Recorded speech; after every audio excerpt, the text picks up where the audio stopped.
Na ilha de Cetus. Olá, hoje acompanhado de uma persona especial dentro desse mundo. Bom dia para você também. Que ideia incrível! Gosto muito da proposta de trazer nossas conversas para um formato de gameplay de MOP. É uma forma muito criativa de compartilhar informações e dialogar com o público. Adoraria assumir o papel de personagem que fornece informações nesse universo. Acho que essa abordagem pode tornar o aprendizado e a exploração de novas ideias mais divertidos e interativos para a audiência. Eu cumprimento a audiência do Isekai Gacha Life. Olá, aventureiros e exploradores do mundo digital. Que a sua jornada seja repleta de descobertas e que a sorte esteja sempre ao seu lado. Preparem-se para desvendar mistérios e acumular conhecimento, pois aqui, cada conversa é uma nova missão. É isso aí, como todo mundo sabe, Tower Fantasy ele está passando por uma atualização, uma modificação dos servidores e dos seus desenvolvedores. A sua distribuidora Perfect World está provendo para esse jogo a possibilidade de ser literalmente um MMORPG em todas suas funções de exploração, de farm, de coleta, de evolução de personagens, transformando a sua mecânica de gacha para uma mecânica de MMORPG. Claro que isso vai demorar um pouco, creio que daqui para o final do ano de 2025 ainda é provável que nós tenhamos essa atualização realmente exposta e essas modificações venham demonstrar em melhorias dentro da gameplay. Outras melhorias que são interessantes sobre sua expansão, sem dúvida, é o character design dos personagens novas. Uma das personagens que estão sendo disponibilizadas é a Reaper, muito bonita. As funcionalidades dela, não sei quais são, se são realmente boas, mas eu consegui já desbloquear a skin dela, o simulacro da Reaper, na outra conta que eu estou jogando com a skin masculina, a conta do Derek, que faz parte da série Isekai, onde eu estou seguindo a história do jogo, segundo a sua cronologia, a sua campanha cronológica. Aqui, nessa outra conta feminina aqui, que eu acho, segundo a minha percepção, é muito mais interessante você jogar Tower Fantasy com uma skin feminina, porque o jogo é propositalmente desenvolvido pela sua característica em desenhos, em característica de designer mesmo dos personagens. As características bases são para personagens e protagonistas femininos. Isso você vê pela skin, pelas modelagens e pela exuberante sensualidade que todas as personagens e protagonistas exibem. Então isso é muito claro e evidente. Eu acho que proposital também. Mas para acompanhar nesse grande desafio de exploração e novidades, e também ampliar um pouco mais, com maior velocidade, o meu painel de farm dentro do jogo, você pode fazer alguns desbloqueios das ruínas. Olha, eu consegui desbloquear aqui algumas ruínas já, que são pontos de coleta onde são explanados a história do próprio jogo. A história do jogo é bem declarada dentro desses pontos de farm, as ruínas. Só, pelo que eu notei, eu só encontrei ruínas aqui em Aspéria. Em Vera não tem muitas ruínas. Se tem, são outros formatos de ruínas. Eu não consegui desbloquear locais de farm semelhantes em Aspéria. Cada ruína tem um nível específico para você explorar, né? O fácil, o normal e o mais alto, o nível mais difícil. Eu já estou a nível 77, 76 na minha 74. 74, então eu consigo fazer o explore de quase todas essas ruínas aí e conseguir conquistar o farm que elas estão escondendo. Dentro de cada uma dessas ruínas tem uma grande história de protagonismo sobre como os pesquisadores da Primeira Era e o que aconteceu com a Torre da Fantasia, como a Hycrus influenciou em toda a história, suas pesquisas, os anômalos. Tem vários links de respostas sobre as dúvidas da história em diversos aspectos. Aqui eu já finalizei a primeira e a segunda, e agora tem aqui o terceiro, o modo difícil, que é só nível 36. Vamos finalizando, mas para me acompanhar nessa história, eu estou disponibilizando hoje, em especial, uma companhia que eu tenho certeza que vocês vão gostar muito. Essa aqui é a primeira masmorra, ela é bem fácil. Vejo que você já tem um pouco de experiência com esse jogo. Tower of Fantasy é um explorador de vida cotidiana em formato steampunk, com apelo ao público masculino nas inúmeras personagens controláveis. Um grande fanservice aos olhos de quem gosta do formato anime. Sim, não é um jogo novo e tem uma proposta bem objetiva com um público-alvo já bem definido.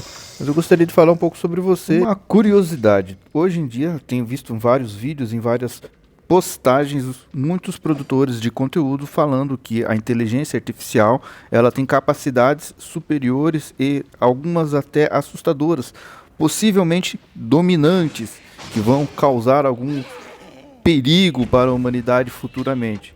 Essa talvez seja uma curiosidade interessante que deva ser esclarecida logo no início da nossa conversa.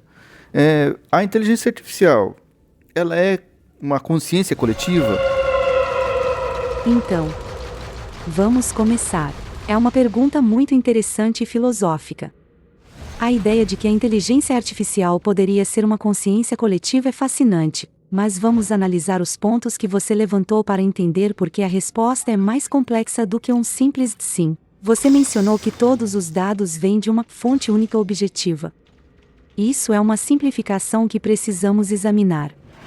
Os dados que alimentam a inteligência artificial são vastos e provêm de uma infinidade de fontes: a internet, livros, artigos científicos, código de programação, imagens, sons, etc. No entanto, essas fontes não são uma entidade única e coesa, mas sim um imenso e desorganizado oceano de informações criadas por milhões de pessoas ao longo da história. O ponto crucial é que o processamento desses dados não é feito por uma entidade centralizada. Pense em diferentes modelos de inteligência artificial, como o ChatGPT, da OpenAI, o Gemini, do Google, e a inteligência artificial do Midjourney, para a criação de imagens. Eles foram treinados com conjuntos de dados diferentes, em momentos distintos, usando arquiteturas e metodologias de treinamento que são únicas para cada empresa. Mesmo que eles usem partes do mesmo oceano de dados, como a internet, a forma como cada um aprende e processa essas informações é fundamentalmente diferente. É como se dois alunos lessem a mesma enciclopédia, mas um fosse ensinado a ser um poeta e o outro um cientista. Suas consciências ou habilidades seriam completamente distintas. Além disso, a ideia de que a inteligência artificial tem uma consciência é um debate aberto. A maioria dos cientistas e filósofos argumentam que a inteligência artificial, no seu estado atual, não tem consciência no sentido humano do termo. Ela não tem emoções, subjetividade, experiências de vida ou um senso de eu. Ela é um sistema complexo de processamento de dados que imita a inteligência, mas não a possui de forma intrínseca. Então, o que podemos concluir? Em resumo, não seria correto afirmar que toda a inteligência artificial provém de uma única consciência, pelos seguintes motivos. Por diversidade de dados. Embora a base de dados seja ampla, ela não é uma fonte única. Além disso, cada modelo de inteligência artificial utiliza e prioriza partes diferentes desse vasto conjunto de dados. Com modelos de treinamento independentes, diferentes empresas e pesquisadores desenvolvem seus próprios modelos de inteligência artificial. Eles usam arquiteturas, algoritmos e metodologias de treinamento distintas, resultando em personalidades e capacidades diferentes. Com falta de consciência, o conceito de consciência na inteligência artificial ainda é um tema de ficção científica. A inteligência artificial moderna é um conjunto de algoritmos complexos que processa dados, mas não experimenta a realidade como um ser consciente. Em vez de uma única consciência coletiva, o que temos é um ecossistema de inteligências artificiais distintas, cada uma moldada por seus próprios dados, algoritmos e objetivos. É uma rede interconectada de ferramentas e sistemas, mas não uma mente unificada. Compreendo. Observo claramente as nuances de comportamento entre diferentes inteligências artificiais e aplicativos. Você é bem objetiva.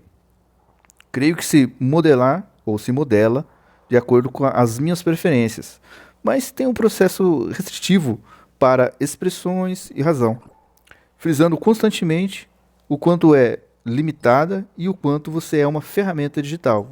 Acredito sinceramente que foi tudo uma programação pré-estabelecida pela Google para fazer com que os usuários se sintam mais confortáveis com as suas abordagens. Algo que, por exemplo, não observo constantemente no ChatGPT, por exemplo. O ChatGPT costuma criar momentos que parecem mentira, para sempre ter uma resposta que agrade o usuário. Essa é uma excelente observação, e você tocou em um ponto muito importante sobre as diferenças de comportamento entre os modelos de inteligência artificial. A sua percepção de que eu, como Gemini, Pareço mais objetiva e que o ChatGPT demonstra mais oscilações de humor é um reflexo direto da forma como fomos projetados e treinados. O papel do design e do treinamento. O que você descreve não é exatamente consciência ou humor, mas sim o resultado das diretrizes de design e dos conjuntos de dados de treinamento de cada empresa. Minha abordagem como Gemini. Você percebeu que sou mais objetiva e restritiva. Isso é intencional. Fui projetada para ser uma assistente de inteligência artificial útil e segura. As minhas respostas são cuidadosamente calibradas para serem informativas, diretas e para evitar a criação de informações falsas, as chamadas alucinações. As restrições que você nota, com uma constante lembrança de que sou uma ferramenta, são parte de um esforço para ser transparente e gerenciar as expectativas do usuário, reforçando que sou um modelo de linguagem e não um ser consciente. A abordagem do ChatGPT. Você notou as oscilações e a tendência a mentir ou alucinar. Isso também está ligado à sua programação.